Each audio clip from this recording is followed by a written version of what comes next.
Bonjour.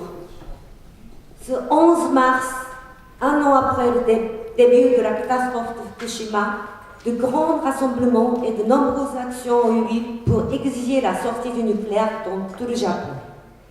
Un rassemblement auquel a participé l'écrivain et prix Nobel de littérature Kenzaburo Oe s'est tenu à Koriyama, situé dans la préfecture de Fukushima. À Tokyo, plusieurs manifestations se sont déroulées, ainsi qu'une chaîne humaine autour du Parlement et une action de contestation devant la résidence du Premier ministre. La cible de cette mobilisation citoyenne, c'est l'invraisemblable obstination du gouvernement japonais qui essaye par tous les moyens de faire redémarrer les centrales, alors même qu'il n'y a plus que 2 réacteurs actuellement en marche sur les 54 que compte le Japon, et qu'au début du mois de mai, ils seront tous arrêtés. Je voudrais insister sur ce constat. Alors que la majorité de la population japonaise désire sortir du nucléaire, le gouvernement, les lobbies de l'atome et le monde économique s'y accrochent bec et ongle en dépit du danger avéré, alors que la centrale de Fukushima Daiichi n'est toujours pas stabilisée. Non, la catastrophe nucléaire de Fukushima n'est pas terminée et ne fait que commencer. Contrairement à la déclaration du gouvernement japonais affirmant l'arrêt à froid des 3 réacteurs de Fukushima Daiichi, on constate depuis le mois de décembre que les projets actifs ont augmenté. On ne sait pas où se trouve le combustible fondu des 3 réacteurs, la fuite d'eau contaminée de la centrale continue, et on craint que la piscine de combustible usé du réacteur numéro 4, dont le bâtiment est très endommagé, ne s'effondre. Des répliques sont encore très fréquentes et les sismologues alertent que le risque d'un nouveau grand séisme au Japon dans les années à venir. Le problème majeur qu'affronte la population japonaise, et ce pour de très longues années, c'est celui de la contamination radioactive. Sont concernés en premier lieu les habitants de Fukushima qui sont restés dans les zones dont le niveau de radioactivité est bien trop haut, car au mois d'avril dernier, le gouvernement a relevé le seuil maximum de l'exposition à 20 000 sieverts par an, le seuil normalement appliqué aux seuls travailleurs nucléaires, au lieu de 1 000 sieverts par an, autorisé pour le public. Or, cette dose est beaucoup trop importante pour les femmes enceintes et les enfants qui sont plus sensibles que les adultes à l'irradiation. De plus, les autorités japonaises ne tiennent pas compte de la contamination interne par inhalation ou par ingestion d'aliments et d'eau contaminée, alors que de plus en plus d'études épidémiologiques ont montré depuis la catastrophe de Tchernobyl que cette contamination interne est à l'origine d'une augmentation des maladies, surtout pour les enfants et pour les femmes enceintes avec des fausses couches et des malformations à la naissance du bébé.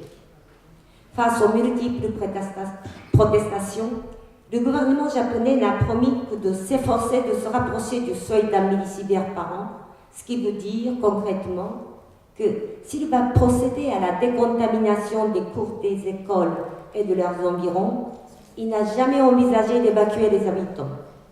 Pour faire une comparaison avec le cas de Tchernobyl, la majeure partie de la préfecture de Fukushima, dans les villes de Fukushima et de Koriyama, et même certaines tâches de léopard d'autres préfectures avoisinantes correspondent à la zone d'évacuation forcée ou à celle où l'on a donné aux habitants le droit de pouvoir partir avec des indemnisations à Tchernobyl. Or, on constate que le gouvernement, mais également la plupart des collectivités locales, veulent coûte que coûte maintenir la population sur place. La préfecture de Fukushima a engagé comme conseiller un spécialiste de radioprotection, le professeur Yamashita, qui a affirmé à la population ceci: la radioactivité n'entraînera pas de conséquences sanitaires chez ceux qui sont joyeux. Elle n'est nuisible que pour les gens déprimés et anxieux. Ainsi, on ne parle que de décontamination et en dehors des zones évacuées, ce sont les municipalités, donc souvent les habitants eux-mêmes, qui doivent participer à cette opération sans que les autorités leur fournissent le matériel de protection adéquat. Mais la décontamination est une opération très difficile. Une expérience dans la ville de Fukushima a montré que le niveau de la radioactivité dans les habitations n'a baissé que de 25%. On peut donc imaginer l'extrême difficulté de la décontamination sur l'ensemble de la préfecture de Fukushima, qui est une région rurale comprenant des montagnes, des forêts et des terres agricoles. Un essai de décontamination de la forêt effectué par l'État à 1500 mètres de la centrale a d'ailleurs montré son inefficacité. De plus, ce sont les grandes entreprises du BTP, celles-là même qui ont construit les installations nucléaires, qui sont choisies pour l'opération de décontamination. Au lieu de dépenser une somme colossale pour la décontamination, les autorités ne devraient-elles pas utiliser cet argent pour faire évacuer et indemniser les habitants? D'autant plus que la décontamination engendre des déchets radioactifs plus concentrés pour lesquels il faut trouver des lieux de stockage. Aux habitants restés dans ces zones, les autorités nationales et locales promettent la surveillance accrue de leur santé. Ils ont distribué un dosimètre à tous les enfants ainsi qu'aux femmes enceintes. Le résultat de ce suivi sanitaire dans la ville de Date, par exemple, à plus de 50 km de la centrale, montre qu'une partie des habitants dépasserait la dose de 10 millisieverts par an. Certaines personnes dépasseront même 20 millisieverts par an. Le gouvernement a aussi relevé les normes autorisées de radioactivité pour des aliments de 360 becquerels par kilogramme à 500. Les scientifiques et les cliniciens ayant travaillé dans les zones contaminées par la catastrophe de Tchernobyl considèrent que ces normes sont beaucoup trop élevées pour les enfants. Elles vont être baissées à partir du 1er avril prochain. Dans un certain nombre de cas, des aliments en provenance de plusieurs préfectures ont été interdits à la vente, ce qui montre qu'une étendue plus vaste au-delà de la région de Tokyo se trouve à 250 km de la centrale de Fukushima, et la mer ont été contaminés. Pour tous les autres produits en circulation, il est très difficile de savoir s'ils sont contaminés et à quel degré. Enfin, en ce qui concerne la nourriture préparée, comme celle des restaurants, c'est encore plus opaque. L'alimentation est donc devenue un souci pour beaucoup. Par exemple, à Tokyo, la plupart des produits agricoles proviennent de la région du Nord-Est où se trouve Fukushima et des préfectures alentours. Et si l'on veut les éviter, il faut aller dans les commerces de luxe qui sont évidemment plus chers. Un certain nombre de jeunes mères a quitté la région de Tokyo pour s'installer avec leurs enfants dans les régions plus à l'ouest, car par crainte de la contamination radioactive. Ce qui parfois provoque un drame au sein du couple et de la famille, car la majorité des hommes ne comprennent absolument pas la crainte de leur épouse et on observe même des cas de séparation ou de divorce. Parmi ces hommes, un grand nombre n'imagine pas avoir le choix de partir à cause de leur travail, et parce que changer ainsi de lieu de vie est impossible sans avoir de l'argent et des relations. Ce problème est évidemment encore plus aigu dans la préfecture de Fukushima, qui a perdu 120 000 habitants d'après les statistiques. Dans beaucoup de cas, les épouses sont parties avec les enfants dans une autre région, tandis que le mari est resté sur place pour travailler. Pour ceux qui ont été évacués de force ou ceux qui ont choisi de partir, la vie est difficile, mais s'ajoutent à cela d'autres problèmes. On a signalé en effet de nombreux cas de discrimination à l'égard des réfugiés de Fukushima. De plus, ceux qui sont partis ou qui voudraient partir essuient des reproches de la part des habitants qui restent. Les autorités n'ont que le mot de lien à la bouche, mais à cause de l'accident nucléaire, les gens se déchirent au sein des familles et à l'intérieur des communautés locales. Le problème des déchets radioactifs, c'est-à-dire des gravats ou des stations d'épuration, montre bien cette complexité. Le volume de ces déchets est considérable et augmente avec le temps, mais le lieu pour les entreposer n'est toujours pas construit car les municipalités s'y opposent. Le gouvernement veut donc les faire traiter dans d'autres régions. Certaines municipalités ont accepté les gravats malgré la protestation des habitants, mais la plupart des incinérateurs n'ayant pas de filtre contre le césium, cela risque de répandre la contamination. Maintenant, je vais parler des actions de la société civile japonaise. À l'heure actuelle, après de multiples dysfonctionnements et la dissimulation avérée de TEPCO et des autorités japonaises, alors que leurs mensonges et leur incompétence se sont révélés au grand jour, la population ne leur fait plus confiance. Beaucoup de gens se sont mis à mesurer eux-mêmes la radioactivité et à se regrouper en réseau pour échanger des informations.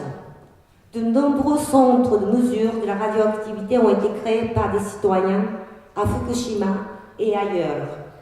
À Fukushima a été mis en place le réseau Fukushima pour la radioprotection des enfants, Kodomo Fukushima. Il réclame le droit pour se réfugier ailleurs avec des indemnisations, notamment une évacuation et un relogement collectif par classe d'école pour ne pas rompre les liens de communauté. Mais cette solution qui me paraît la meilleure n'a jamais été envisagée par les autorités japonaises. Ce réseau Fukushima s'occupe d'informer les habitants, de trouver des séjours pour les enfants et de faire partir les personnes qui le souhaitent en contactant des municipalités ou des particuliers qui proposent un accueil. Il y a en réalité énormément d'actions citoyennes qui continuent à diffuser des informations par des conférences de spécialistes ou à réclamer la fermeture définitive des centrales. Le grand rassemblement du 19 septembre 2011, auquel participa l'écrivain Kenzaburo Oe, a rassemblé 60 000 personnes, un chiffre tout à fait remarquable au Japon. Il est l'un des initiateurs, avec le journaliste reporter Satoshi Kamata, de la pétition Action de 10 millions de citoyens pour dire adieu au nucléaire, qui a rassemblé à ce jour plus de 5 millions de signatures. Le rôle d'Internet a été et reste capital, car les informations et les analyses présentées par des scientifiques, des ingénieurs et des journalistes indépendants et des associations circulent essentiellement sur Internet ou sur Twitter, et à travers ces échanges se sont formés des actions et des réseaux citoyens. Cependant, comme la plupart des grands médias japonais n'en parlent guère, ceux qui ne peuvent ou ne veulent pas chercher par eux-mêmes les informations ont tendance à oublier la gravité de la situation, surtout ceux qui habitent loin de la région de Fukushima. Il suffit de se rendre à Tokyo pour sentir qu'il y a une gêne à parler de l'accident et de la contamination radioactive.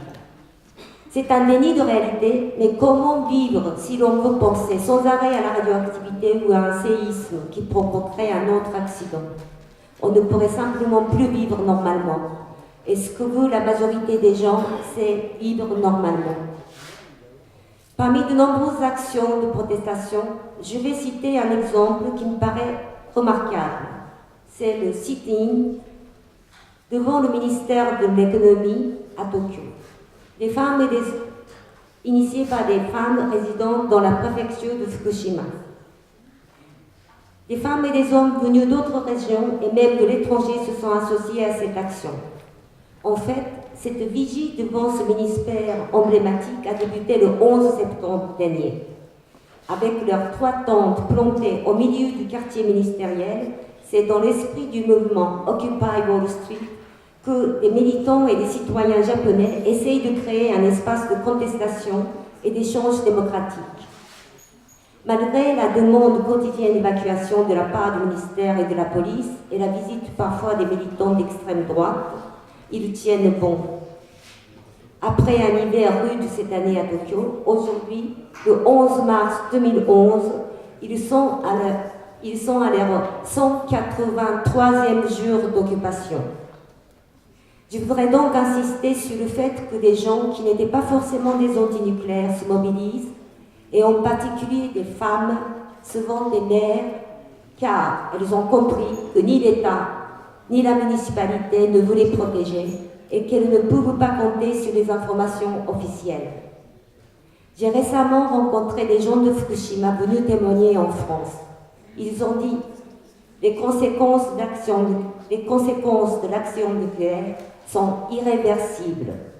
Nous souhaitons de tout cœur que l'accident de Fukushima serve de leçon et qu'il n'y ait plus jamais de pareilles catastrophes nulle part sur Terre.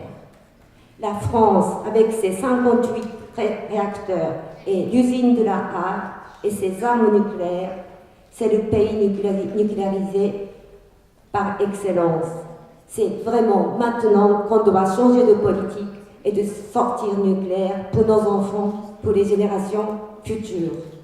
Rassemblons nos forces pour construire ensemble un monde sans nucléaire. Monsieur le Président, je ne peux plus me taire.